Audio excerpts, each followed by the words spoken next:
is Susan Strasser, and I'm the chair of the Takoma Park Arts and Humanities Commission.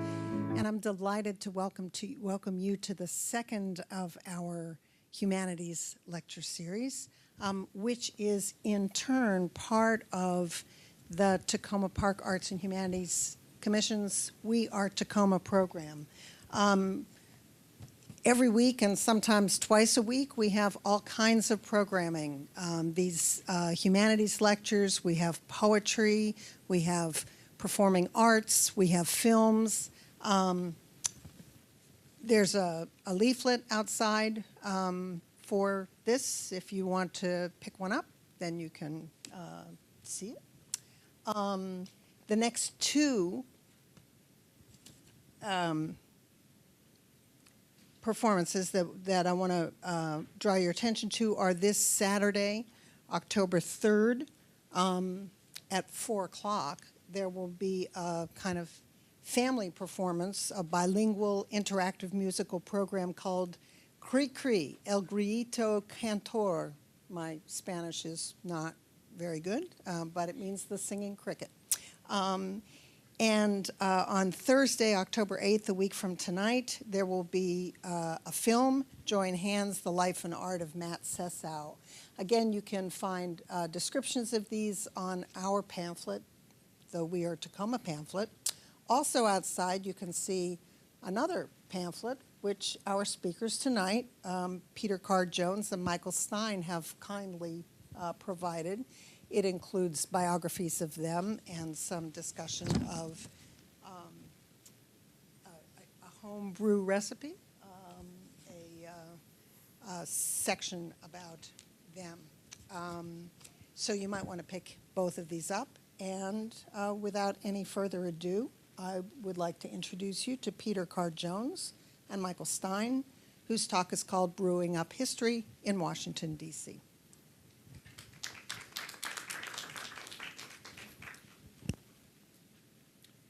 Good evening. Thank you all for coming. Thank you, Susan. Thank you, Morgan. Thank you, audience members. So just to give you a little introduction, my name is Michael Stein. I'm one half of Lost Loggers along with Pete, and he will intro himself in just a moment. But the long and short of it is we like to recreate or re-envision beers throughout history to make recently past and sort of ancient beers alive again and to relive the past through beer. So I'll let Pete intro himself now as well and follow that up. Yeah, I'm Peter Jones, and I'm also a homebrewer and a member of the DC Homebrewers Club and Lost Loggers here with Mike Stein. And Mike has always been a great lover of recreating beers, and I kind of got into it because I'm a professional historian, and so I spend all my time in the archives anyways and doing history for the government. So it was a natural partnership that we got together and go digging in the archives and then go brewing at breweries together. And so hopefully we'll give you a little bit of history today about the history of brewing and and how our beers fit into that history, and a little bit about some of the beers that we've done. And we wanted to make sure we had plenty of time for questions at the end. So while we're talking, anything doesn't make sense or you want to know more about any particular topic, think about that question. And at the end, we'll have some people with microphones go around and please ask away. So with that, I'll let Mike talk a little bit about brewing history. Perfect. Thanks, Pete. So briefly, I'm going to give an overview of sort of the history of beer, and then more specifically, history of the brewing in the mid-Atlantic, drill down even further, just a tiny bit of Maryland, and then mostly D.C. Pete and I have brewed beers in D.C., in Maryland, as well as Virginia. We're going to stick to the DMV. We have an exclusive contract, only District Maryland and Virginia. Cannot brew outside. We'll be punished if we do. Thank you, dry humor. Okay, so we're talking about ancient history with beer. Before Common Era, it goes back to the Sumerians, obviously the Egyptians. Many people believe the pyramids were built on beer. Some believe there were other worldly beings that came down and built the pyramids. Whatever your belief system, we're cool with that. But you do need to know that the Egyptians brewed beer, and it was a method of payment. Some were literally paid in beer. Those ancient cultures had a goddess of beer. Ninkasi was the goddess of beer, and that is supposedly the earliest written record. Archaeology sometimes trumps written records, but they were brewing in 3500 BCE, so good to keep that in mind. We're going to talk mostly about European brewing, about American brewing, and Europe's influence on American brewing. And you need to know that history varies. A lot of people are familiar with the Reinheitsgebot, the Bavarian purity law, which then became the German purity law. It's really a tax law, but there's a lot of Germans, particularly Bavarians, who will claim that is their law of superiority. It's better than, there were lots of beers brewed with oats and wheat and potatoes throughout Germany's history. Some of them good, some of them great, some of them awful. That was another sort of idea behind the Reinheitsgebot in 1516. There was a lot of bad beer. They wanted to do something about it. It wasn't just how it was taxed. But so moving on, hops play a prominent role in German and Czech brewing in the 10th and 11th centuries. What's interesting is that I was talking about archaeological evidence sometimes trumps the narrative, or the narrative is proved as a myth. The earliest record of hops actually goes back to Lombardy, which is now in Italy. If you know where Milan is, Lombardy is not that far, and that dates to the 9th century, so actually preceding both hops in German or Czech lands. They may have the earliest written record, but while hops are very fragile, their pollen is seemingly everlasting, or at least back into the 9th century. So that's an interesting tidbit. Tonight's focus, like I said, we're really going to focus on American brewing in the 19th, 20th, and 21st centuries, and the work Pete and I have done in the DMV. So moving on, just kind of give you a brief overview of the numbers. These numbers come from the Brewers Association. The majority of our stats tonight will come from the Brewers Association, or our own independent research if they didn't have it on their site. So 1810, 132 breweries. That's a paltry number by today's standards, as we're currently over 4,000. But bear in mind that in 1810, I think we're like 11 years from the death of George Washington. I think 1799 is when Washington dies, so not that long, right? And people forget about Washington. He loved porter, but porter is a very different drink depending on the century. 17th century porter is different than 18th, 19th, 20th, and today's porter is very different than the porter, that was consumed a few hundred years ago. So 132 breweries in 1810.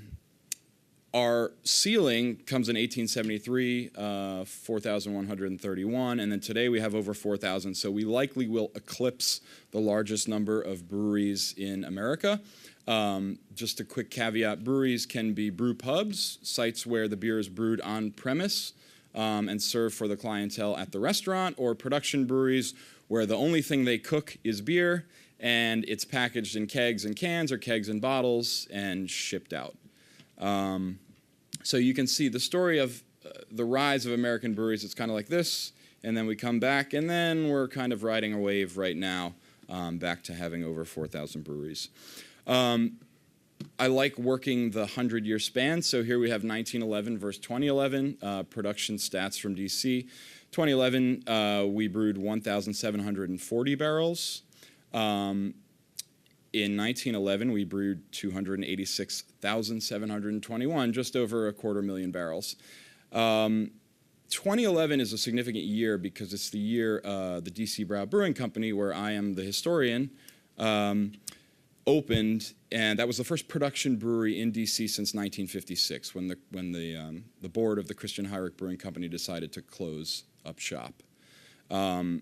So it's interesting that it was the return of production brewing in the district. Of course, Capital City Brew Pub trumped DC Brau. They were open in the 90s, but they weren't a production brewery. They were a brew pub. And so that distinction is significant in that we have a history of both production breweries and brew pubs. in the U.S., and it's good for you to know the difference as a consumer. So then going back 100 years to 1911, we had 4 production breweries in 1911, and we had 2 production breweries in 2011 in D.C. Moving on to our next slide, again, the 100-year span, 1914 versus 2014, production in Maryland, because we are in Maryland. We are in Maryland right now, right? Dry humor. So in 2014, Maryland had 40 breweries, and together they made 210, just over 210,000 barrels. In 1914, Maryland actually had less than half the breweries it had just last year, but they brewed 1,177,744 barrels, so quite a bit more. Fewer breweries, but more beer being made. And actually, if we're going back to this date, New York State actually brewed the most beer in this year, which is kind of interesting. New York has an interesting history with hop growing as well. And if you're not familiar with it, at one point, New York State grew the most hops. Today, that honor goes to Washington. And then the other states are mostly in the Pacific Northwest. But another sort of interesting tidbit, the further back you go, the more interesting things get, it seems. So DC breweries then versus now. In 1915, DC breweries brewed 169,000 barrels, which was actually down quite a bit. The year before, 1914, they brewed 230,000 with 4 production breweries. The Christian Heinrich Brewing Company, which I mentioned, in which Pete will get into the beer that we sort of recreated from them, brewed the majority of those barrels. The others sort of, I don't want to say they wished they could be that big, because I haven't found that in the archives yet, but certainly that was the goal. People talk about the beer barons, Adolphus Busch or Joseph Pabst, people whose primary goal was to make money, so they'd have you believe. I think, there's passion for beer as well back then, but it might have shown itself in different ways. Anyways, in 2015, DC breweries will brew how many barrels? We don't know, because 2015 is not over yet. But in 2014, the District of Columbia breweries brewed over 20,000 barrels with 4 production breweries. And there are 4 production breweries in 2015. I have 9 breweries in total, with 6 more planning. If you log on to the Brewers Association site right now, they'll show you there's 15. For the ones in planning, they haven't necessarily specified if they're brew pubs or production breweries. So again, that data is really only as good as the people that are giving it to them. There is one pub that I noticed isn't on the Brewers Association's list that is brewing in DC. They might not be a Brewers Association member. So there's lots of caveats and asterisks, but I can talk to that later or during Q&A. So I'm going to turn things over to Pete as he goes over the work of Lost Lagers. Thank you, Mike. That was a great introduction of American brewing and how American brewing has really seen increase through the 1870s after a huge influx of German immigrants came to the country and Irish immigrants, both European traditions that have a strong brewing tradition. And it wasn't just the immigrants that enjoyed the beer. Once they came over, they really made the lager beer, in particular, a national craze. And that's really how we saw the number of breweries go from in the low hundreds, back when it was really more English-style brewers, up to the 4000s, which was really more German lager-style brewers. And another big part of that was sanitation. Back in 1810s, 1820s, there was really the sanitation was extremely poor. There was no refrigeration. Just making beer was very difficult to do. And by the 1870s, 1880s, we're getting a little bit more automation. We're having steam is helping the brewery make more consistent product. Sanitation is still not perfect. They still don't understand what's making their beer taste sour or funky, but they are at least getting a greater tradition, a more scientific tradition and way of brewing. And so that really brings in some of the beers that we did. The 1891 Heinrichs Lager and the 1895 Barley Weiss were really in this height of American German-style brewing. Some of the other beers that we've done, the Tomavi with Lost Rhino and Mike's Blue Jacket 1812 porter blend were from the earlier time period. The Tomavi is kind of a unique one in that this was a recreation that we did that was not really one that we thought was necessarily made in America. This was one of the earliest dark German Czech-style lagers, really, in this case. And so it probably was not really brewed in the United States. You needed the particular ingredients that were native to Czechoslovakia, and particularly the type of malt and hops that they were using. And the fact that it was a lager meant that it was hard to do it in the United States, and particularly the Mid-Atlantic's warm climate. The 1812 porter blend was one that we definitely have evidence that they were making similar beers, and I'll let Mike talk more about that one. And then the Hyrix Lager and the Barley Weiss, I think are great examples of uniquely Mid-Atlantic style beers, in that they're using local ingredients and making in the beer in a style that really could only be made in the Mid-Atlantic area. And particularly the Barley Weiss has an interesting connection. But for now, I'm going to start with the Tomavi, which we brewed at Lost Rhino with a bunch of fine brewers, including Fabio, which is the head brewer at Lost Rhino right there.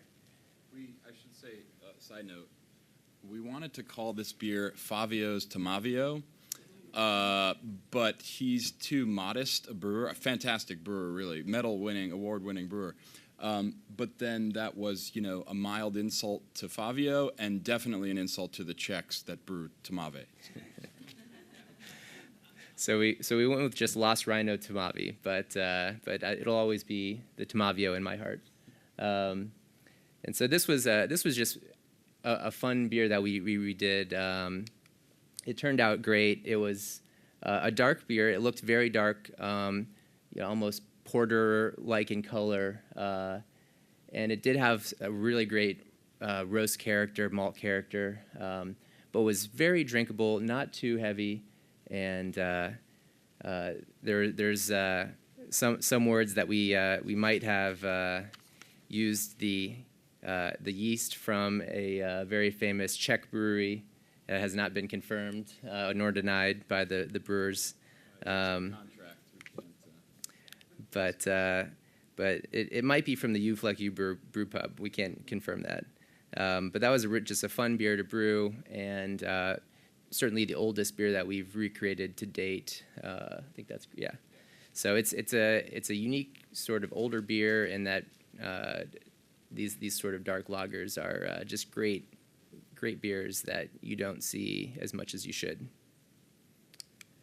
So at this point, I'm going to let Mike talk about the Blue Jacket beer that he really did, because it's a great story. Thanks, Pete. So I should say Pete's hand in this beer was slight in that he wasn't in the brewery at Blue Jacket when we recreated it. But as with all the beers I make, I consulted with Pete, and we talked a lot about getting a context for beers that were brewed, from the turn, a decade after the turn of the 19th century. So this is actually, on the left is a painting from that was done by George Cook. These both come, the image comes from the Library of Congress, but this painting in particular was written about, you can find a treatise by Garrett Peck, who's a great sort of beer writer, contemporary of Pete and mine, that writes about beer, and he's got one. It's like, I can't give you the address, but it's a George Washington University site link, and if you just Google Garrett Peck Washington Brewery at Navy Yard, you'll get his treatise. It's excellent. Read it. It's like 5 pages, very short. So this is the oldest known image of a brewery in Washington, and Garrett has said that, so I'm totally cool with saying this never happened, or this is the oldest, but of course, Pete, being like my left brain, has me thinking like a historian, well, you can't say that. You have to prove that before you can say it, right? So, but Garrett said it, and I believe it. Here in this tiny, you can see what was the sugar house, a sugar refinery. So, of course, not just sugar, but molasses and treacle and all these other byproducts of sugar are made there. This is just a close-up of it. But that's where the Washington Brewery turns into the Washington Brewery in the year 1804. Before that, it was a sugar refinery. It was built from imported English brick in 1796. Don't know why, but it was. Anyways, this is me pouring the porter at the National Museum of American History at the Smithsonian Institute. And as you can see, we actually brewed 1, 2, 3 beers to create a blend. And if you're familiar with wine, blending is nothing new. It might be in beer because, you know, you make a batch, that's it. The beer's done after that batch. In 1812, there was a lot of blending taking place. Pete was talking a little bit about sour beer. People today associate sour beer with Belgium, or, you know, those crazy American brewers at Blue Jacket or Wright Proper. Or Denizens, they're having their Funk Fest or something this weekend where it's all funky and sour beers. There was an article in the Post about it today. You know, some people would say all beer was sour in 1812, but you can't really say that because lager beer did exist in 1812 and it likely wasn't sour. There's some historical accounts that would tell you it was clean, and some beer historians, myself included, take that to mean it was not sour. But certainly English ale or porter was sour, and so what did they do when the beer was too sour? Well, you know, you could add things that would neutralize the acid if the beer was too acidic, like crab eyes or deer horn or oyster shells.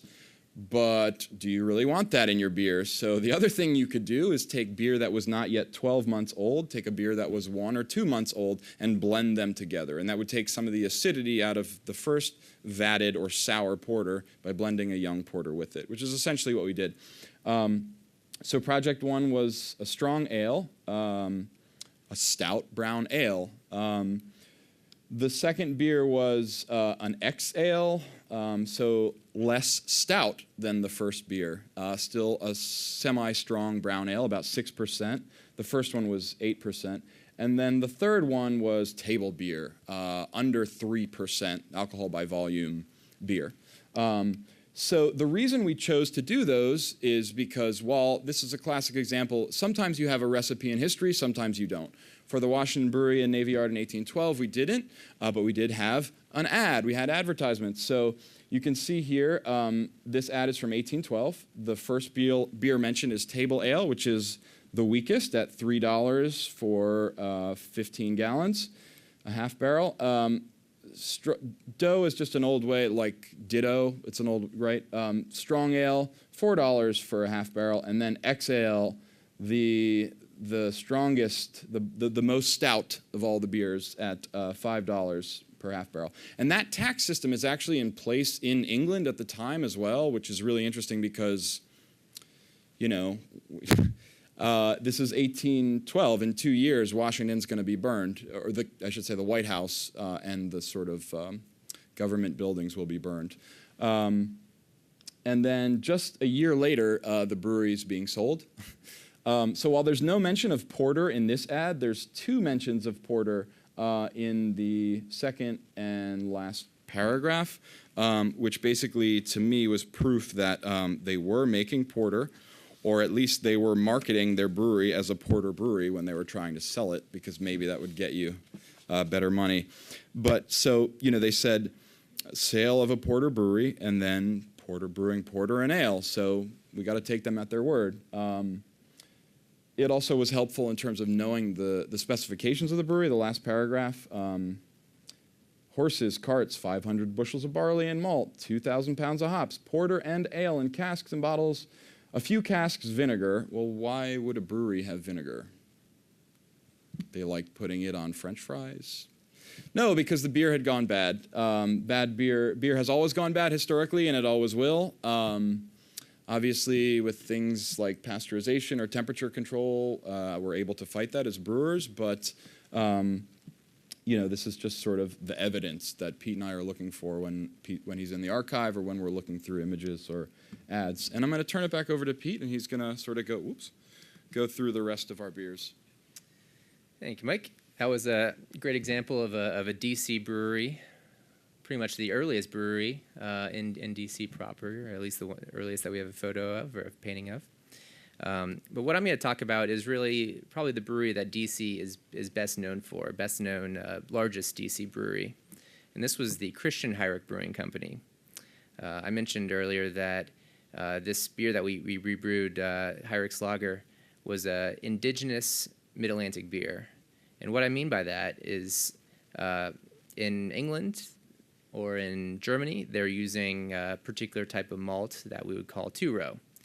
In the United States, in Virginia, in Maryland, and DC, we're using a type of malt at that time. Today we use two-row, but at that time we were using a malt called six-row. It's just a slightly different variety that's not grown as much anymore. And the difference with that malt is it is a little bit grainier. It's got more protein. It's a little bit heavier. When you mash with it, the sugars are a little bit more complex. So consequently, when you ferment that sugar, it's you just can't ferment as much of it. And so brewers had to figure out how to make this a tasty light beer and basically get as much alcohol as they could out of that particular malt.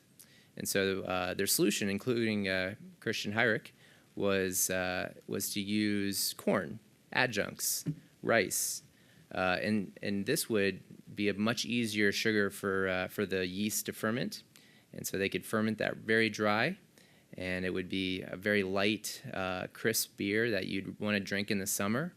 And so they created a great Mid-Atlantic beer that really swept popular thought, popular enjoyment. And you saw beer gardens spring up all over DC, all over Baltimore. And so that was one reason why this was a really fun one to do. The other reason why it was a really fun beer to brew was we brewed it with the DC Brau Brewing Company, who Mike works for, as well as the Christian Heinrich House Museum, which is also known as the Brewmaster's Castle in DuPont Circle. It's a great old historic house museum, and so it was fun to take the two parts, the history and the current brewing, and add in a little bit of home brewing and put it all together and recreate a kind of a DC original in Christian Heinrich's Lager. The last beer I'll talk about today is another beer that is a Mid-Atlantic original. This is our 1895 Barley Weiss that we brewed at Union Craft Brewing. We brewed this in 2013, right before the Craft Brewers Conference was here in DC. And this beer was a lot of fun to brew for several reasons. So first of all, you can see in our little description here that it is an all barley malt Berliner style Weiss beer. So what does that mean? Traditionally, Berliner style Weiss beers are brewed with malt and wheat, but we were able to find evidence that this particular brewery, Frank Sandkuhler's Brewery, was brewing with just malt. And so that was unique in Berliner Weisses that were brewed in the United States or the traditional German Berliner style Weiss beers.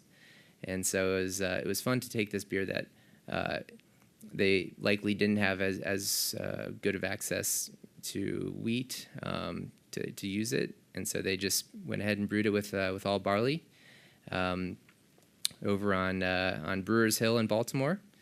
And it was one of the last of what they call these Weiss breweries, which were extremely small, basically local breweries. That would just be they would make a couple gallons, maybe a barrel or so of beer, which was a very small amount when we're talking about these hundreds of thousands of barrels of beer. So it was a true neighborhood brewer that he would just make his own Weiss beer and serve it amongst maybe one or two neighborhood bars, or just out the side of his door, basically. So it's kind of one reason why I like recreating these beers is you can kind of see the huge difference in scale. Christian Heinrich's Lager was a really refined mass market product, a real American product in that it was brought over from Germany, but they used American ingredients to make it their own. And then you had this Berliner style Weiss beer, all barley style, and went ahead and made it basically in kind of the alleys in Baltimore for their other German immigrant neighbors. And so, in history, you can read about history. You can kind of enjoy history in museums. You see the objects and can imagine that.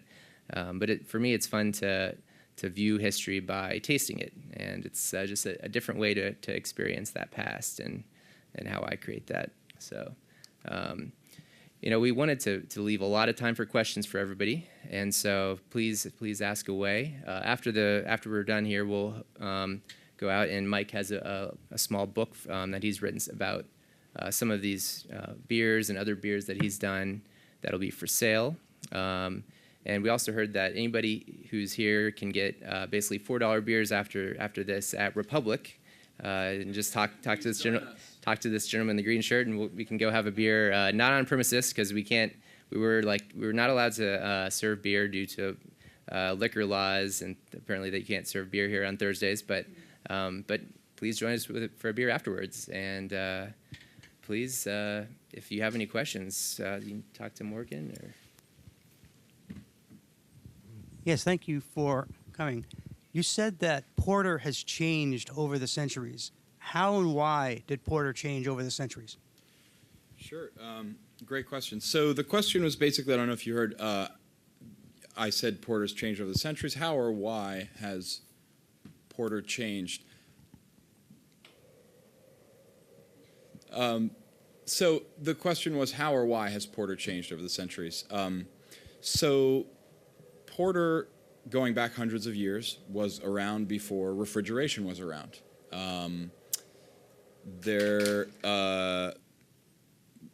It was a staple back then, the way you don't want beer to be a staple. We've had the light beer revolution where, caloric intake is a big deal. There's some historians that calculate caloric intake during colonial times as however many thousands of calories a day, and then 50% or 75% of that came from beer. Ben Franklin writes about, I think he's at a printing press. He's apprenticing in England, and he's talking about how some of the men he works with, and boys really he works with, are having 6 or 7 pints a day, and he gets by on water. And of course, Franklin was not a teetotaler. He drank beer and other spirits himself. But as the centuries go on, porter becomes a more and more refined product. The Tomave that Pete talked about, it's basically Czech porter, but there's a record of it in Czech lands in 1736. There's earlier record of porter in the Anglo world, in England. It's really the first industrial scale beer. And then, it's sort of being brewed on an industrial scale as well today. I would argue, at least here, probably Yuengling porter is most widely available. And then to really screw with you, Yuengling porter is a lager. It's cold fermented. It's not fermented in the English tradition. It's fermented in the German tradition. But basically, through the centuries, it changes. Some would say better.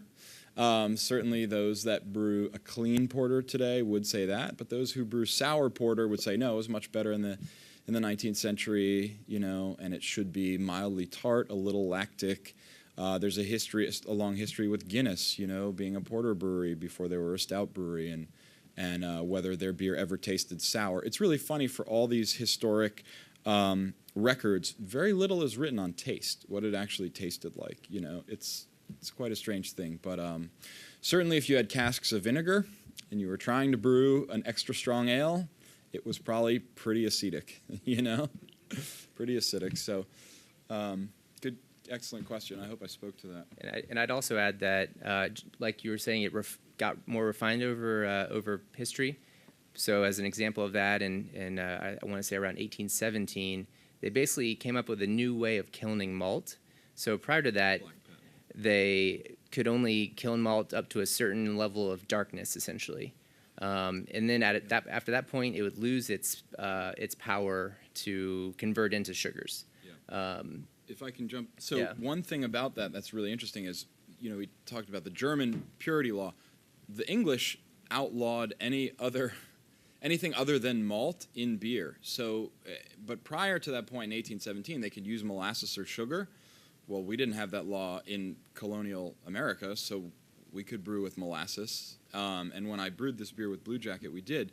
But in 1817, black patent malt is invented, and that just changes the game because porter goes from being brewed with all brown malt to being brewed with pale malt with a little black patent malt, and then giving it that opaque color, which we all, identify it with today. So with that, you went from a beer that was very full of sugar and dark sugars to a beer that looked dark but was really much more quaffable and more higher ABV, lower residual sugar.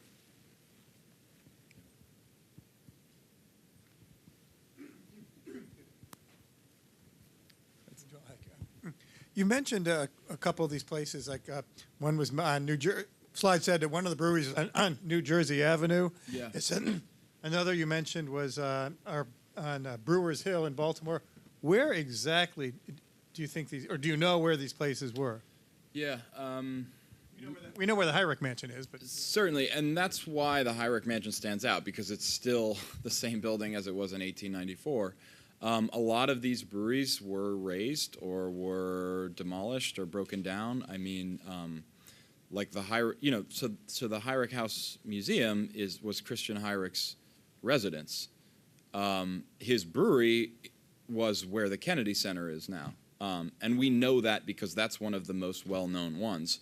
For the Weiss beer brewers or the Weiss beer brewers, they lived in houses above the Weiss beer brewery, and their backyard might have been a beer garden. So those were all, there's a better chance in Baltimore, I would say, because some of those alleys Pete was talking about still exist. A lot of them have been razed in D.C. I met a grad student from University of Maryland who was documenting where all the old breweries were, and I can actually send you his thesis. It's available online as well. But he does a great job of documenting it. But it's really rare, especially in D.C., that these old sites still stand. Like the Washington Brewery at Navy Yard, the place that made this porter in 1812, it's Lot J. It's parking Lot J next to Nats Park. It's across the street from Half Street. I mean, like that's what it is. There's talk of it being... When did you say it was there? Parking Lot J. It's across the street from National Stadium. It was the Washington Brewery at Navy Yard. Yeah. It was this 4-story sugar refinery that then turned into a 4-story brew house where there were maltings. They made their own malt. They dried their own malt. So our hope is that when they turn Lot J into apartments or mixed use, that there's a dig. There's some archaeology going on, and there's been a promise made by the developers that will happen. But I'm kind of skeptic about it, because I'm not a developer or an archaeologist. I'm just a guy that likes history and beer. So we know where they are, but they're very different, in some cases, literally a parking lot. The Barley Weiss that you brewed, I just noticed it had a significantly lower ABV than some of the other beers, at only about 2.7. I was just interested in what in the recipe or what ingredient or even the brewing process that kind of keeps that down, and I was also interested in your research. Did you find that historically in that same beer, the ABV was that low when they brewed it back then? Yeah, so that particular beer is called a barley-style Weiss beer, and traditionally in Berliner-style Weiss beer, and in Berlin, they would make that at a very low ABV. It was a summer beer. It was supposed to be refreshing. It's basically, if you've never had it, it's kind of the lemonade of beer, extremely acidic, very light. They would add some, traditionally in Berlin, they'll add very sweet syrups, sugary syrups. So it really is kind of like almost like an Arnold Palmer type of just lemonade or. So that was actually the traditional low ABV of the Berliner style Weiss. We didn't find any evidence of it being different than that. By all accounts, it tasted like a Berliner-style Weiss. And that was a question we actually had, and we were kind of going back and forth with a couple of different experts. We got from Brewing in Maryland, it said no Right. more than 2.8, and we snuck in the 2.7. That's right. So actually, we did find so there's a book, Brewing in Maryland, that was published in the 60s that recounted pretty much every brewery that we could have found evidence of in Maryland. It's a huge tome that just goes, a couple of paragraphs about each brewery. So that was really where we found this evidence of Frank Sankuler's brewery. And then we were able to piece together some of the tasting from old advertisements, similarities with other Weiss breweries that were on Brewers Hill in the area. And so that's how we pieced it together. And it did say, as Mike just reminded me, Higher than 2.8. yeah, no higher than 2.8% ABV. Sorry. Oh. I'm curious. I'm not sure. I have no actual ability to refer you to wherever I remember this from, but I believe that malting was often done with peat in the old days, and that there was a kind of a transition point when both coal, but before coal, wood and other substances were used for the malting. And I was very curious when I read about malting, what all was involved in the process, and apparently the type of peat and the way that it's heated and all those kinds of vagaries go into the malting process. And also, I'm curious if you could see anything about China. You didn't mention China, and having such a huge population, I just wonder if there's any research or evidence of the Chinese being interested or producing beer of any kind. And also, I want to, having lived in Philadelphia and being associated with a very old home that was related to a very successful brewer in Philadelphia known as Reuben Haynes. I highly recommend you look up Reuben Haynes, who apparently was so successful he was able to retire at 32 or something like that. He was a very popular brewer in Germantown. Yeah. So thank you very much. Great, yeah.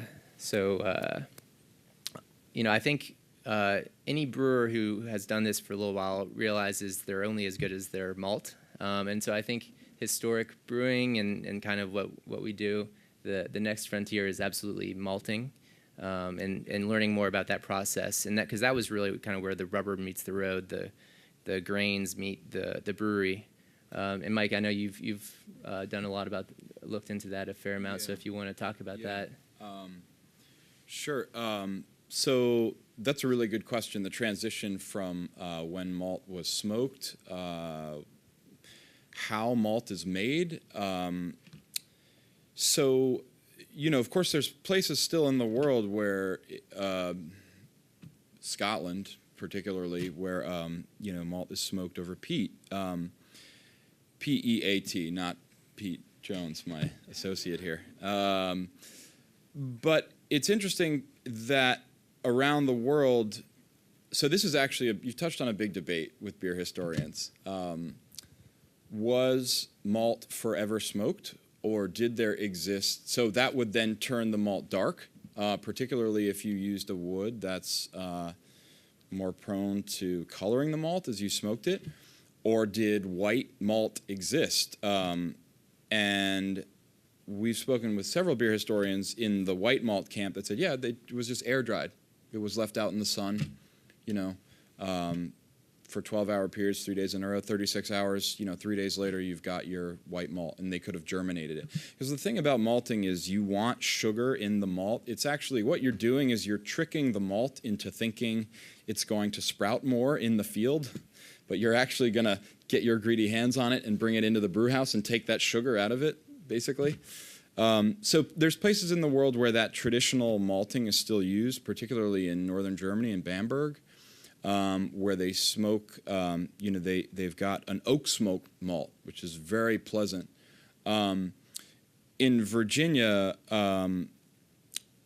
there's a distillery there called Copper Fox Distillery, and they smoke their own malt over cherry wood and apple wood, and to me, it tastes just like peat.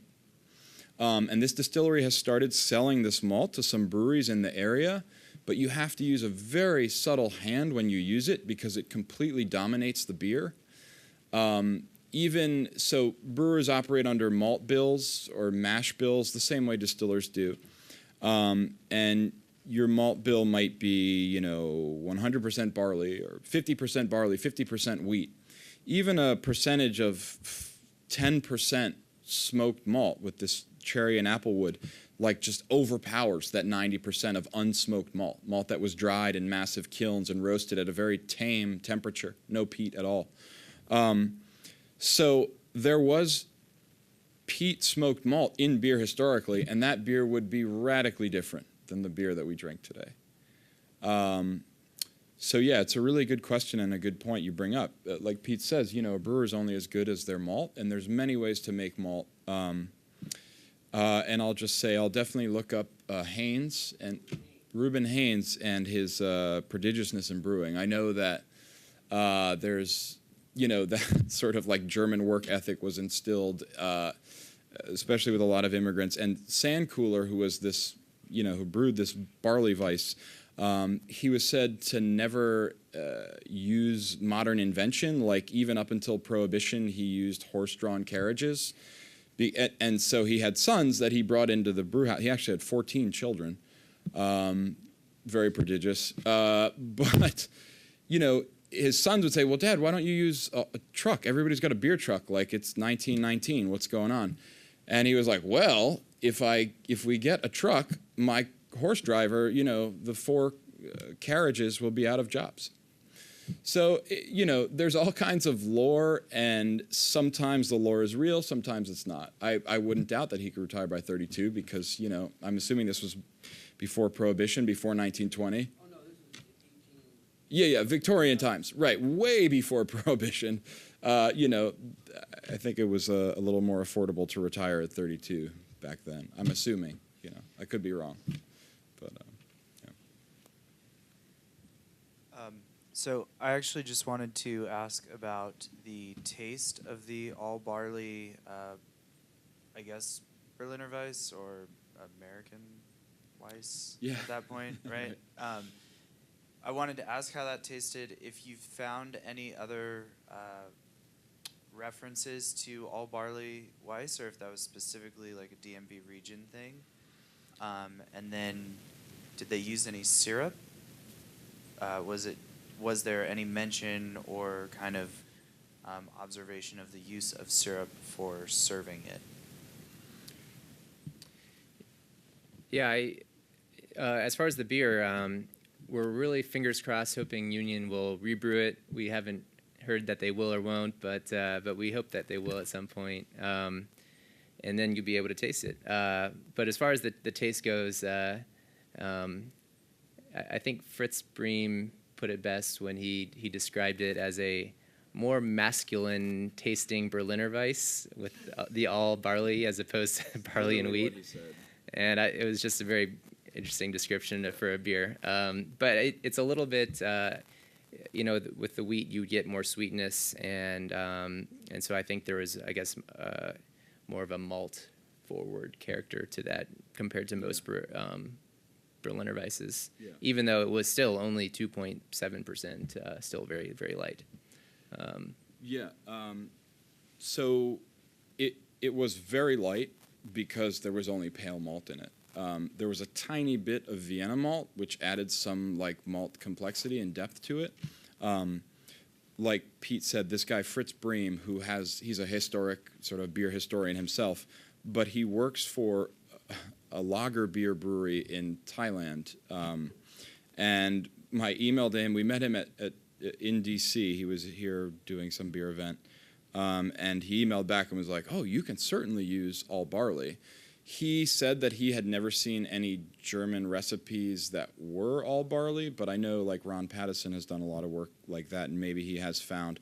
It would certainly be the exception to the rule. There may be one out there. But it's interesting about Fritz Bream. He brings me to thinking about German lager brewing in Thailand, and I was thinking about your question about China. And last time I checked, AB InBev owned more Bud breweries in China than they did in the U.S., so certainly there's a market there. Thinking also about Germans, who came to the United States, certainly before the First World War, that was the largest influx of Germans. Now they're studied from Domans or another German brewing institute, and then they go to Thailand to make their... I don't know if Fritz Bream is making millions. I hope he is. But Yeah, we didn't serve it with any syrup. That's certainly the case in Germany in the 21st century, in Berlin in the 21st century today. But I'll say that I had a friend of mine just moved to Hamburg, which is not that far from Berlin. It's not that close.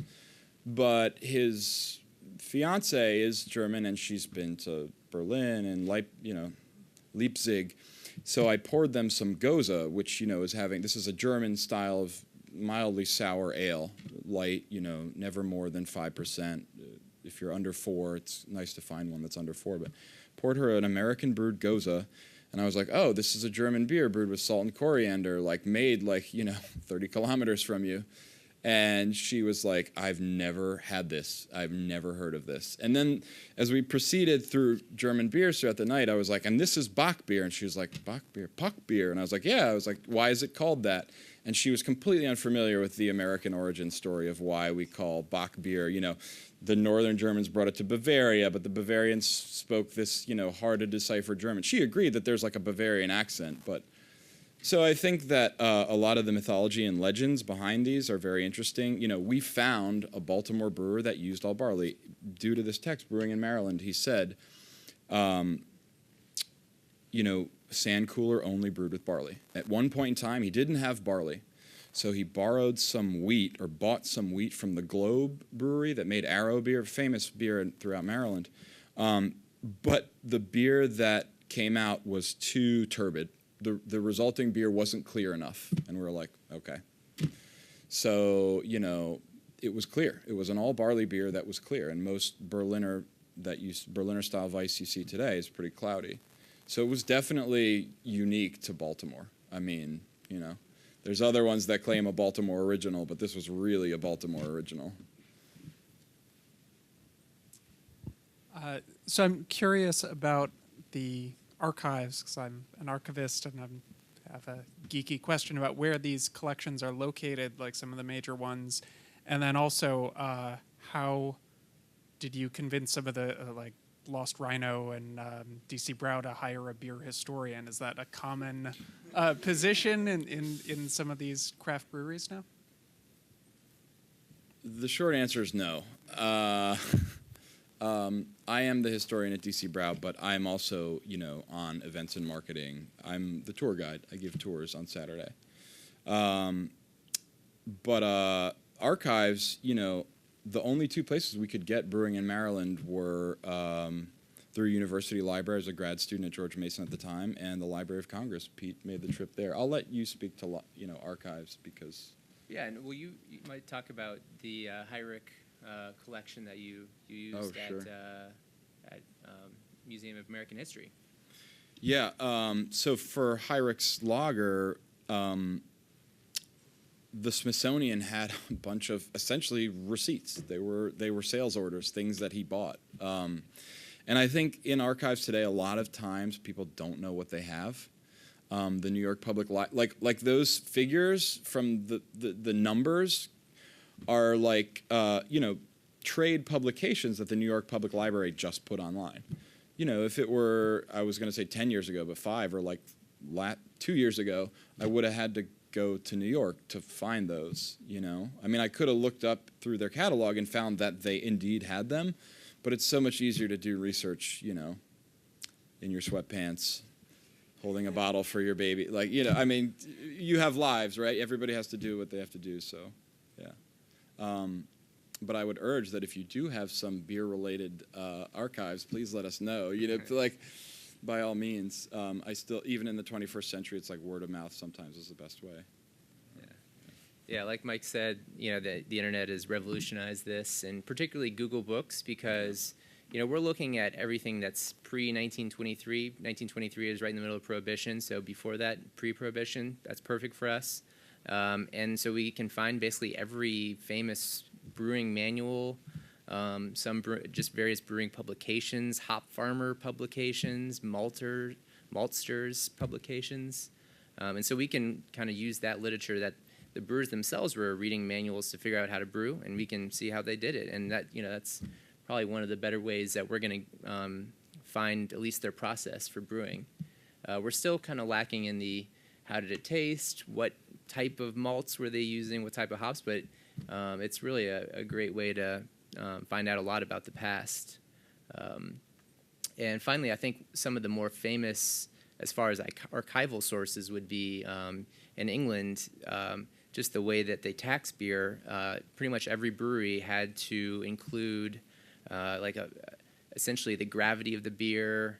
And so if you know the gravity of the beer, you know what ingredients they're using, how big the brew house is, you know a lot about the beer and can kind of recreate that recipe. And so they literally would have tax records that would have a brewery's entire output for 200 years. And so those are kind of the traditional way that Ron Pattinson, who's another famous beer historian, used those records to recreate his yep. And those are at the National Archives in Britain as well. And then besides that, the archives here in DC, the DC Historical Society has a great little collection of material that was helpful for the HIREC project as well.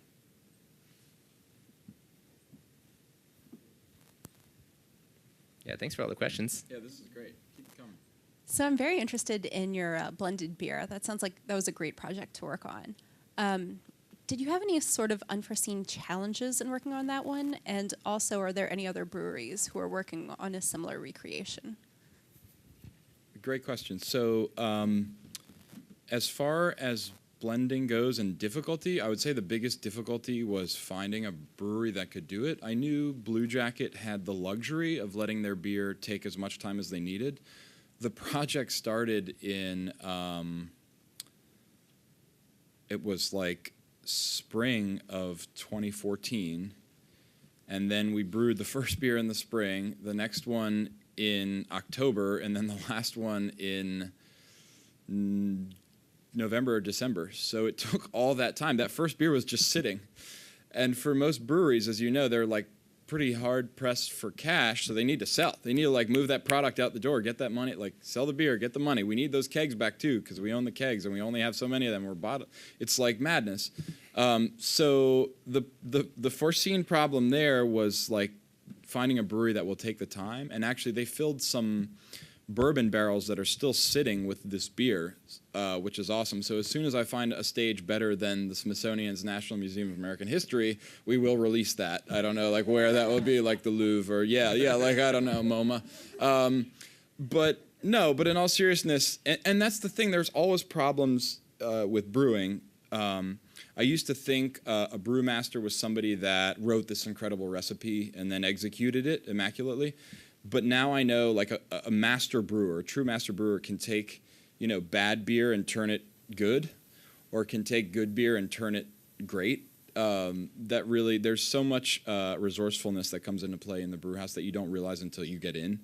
Because, historians, it's kind of like, I don't know, it's like, Herodotus versus like an infantryman. Like it's like the armchair poet and then somebody who's like out in the field. And so I think Pete and I comfortably straddle that line, fitting uncomfortably not into either group. As far as other breweries that are doing that, there are others, never that I've found as ambitious, like literally creating 3 distinct beers to make a 4th. It was like a labor of love. It really was. I'm sure others have done it. The Belgians are big on blending. Blending is really like the sort of brewing is like an art and a science, and they say blending is really an art. I mean, it is a science when you break it down and you're like, okay, 25% of barrel 1, a quarter from barrel 2, barrel 3, and barrel 4. And the Belgians still do that blending, 3-year-old beer with 2-year-old with 1-year-old beer. I mean, it's really, it's impressive. So, and then there's some great historical Belgian ones like Rodenbach and, Cantillon and all those. But definitely some interesting American ones, Off Color, out of Chicago, Side Project. I mean, there's a few. I can give you some recommendations after. Yeah.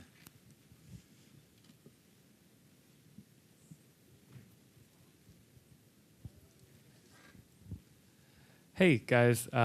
Thanks for the lecture. It's been really enlightening. I just wanted to ask about your research and if you could speak to coming across any partial recipes or recipes that you were maybe aghast at and wanted to keep as far away from you as possible, or anything along the lines of just odd, like this doesn't seem right, or you didn't have enough information to make the beer, but it seemed interesting. It seems like you guys do quite a bit of research, and you've made only, maybe a handful of larger production beers. Thank you. Yeah, I'll let Mike explain cock ale and George Washington's porter recipe. But as far as recipes, there's pretty much no such thing as a complete recipe out in the wild. I mean, even when you see a brewer today, like, write down everything in their brewer's log, if I looked at that in 30 years, I'd have so many questions about water and ingredients and what was the equipment that they're using and so forth. So there's really a lot of additional research you need to do to put the scribblings kind of into context. So it's pretty much all partial recipes, and you kind of take what you can and use as many sources as you can to really flesh out that recipe. But Mike, you have I know a ton of crazy recipes you've seen. So I'm not going to talk about the black mold of death or other things that are bad that you should never drink your beer when it. No, but in all seriousness, there's definitely some recipes we have steered clear of. Pete mentioned cock ale. We've never put a whole chicken live, dead, skinned, or feathered, or otherwise into our ale. But yes, that was a real thing they did. Eliza Smith's The Complete Housewife, which we're going back to colonial Virginia. There was a recipe with eggs. You're supposed to stop up your carboy with eggs, your fermenter with eggs. We've never added eggs.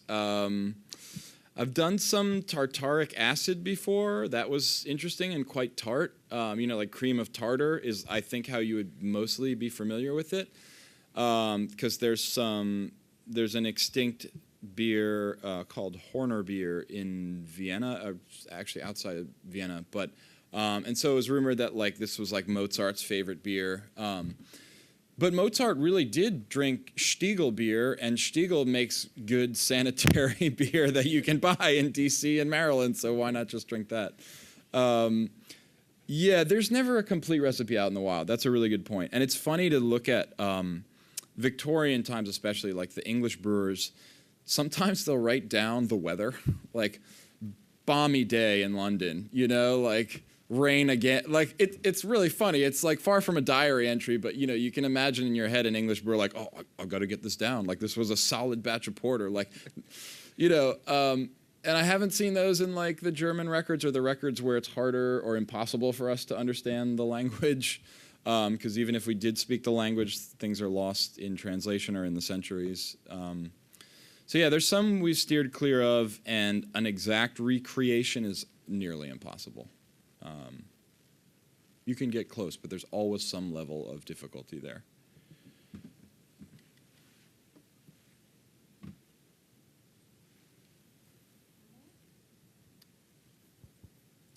Well, thank you all for your great questions, and join me in thanking our speakers and later at Republic. Thank you. Yes. Thanks for coming.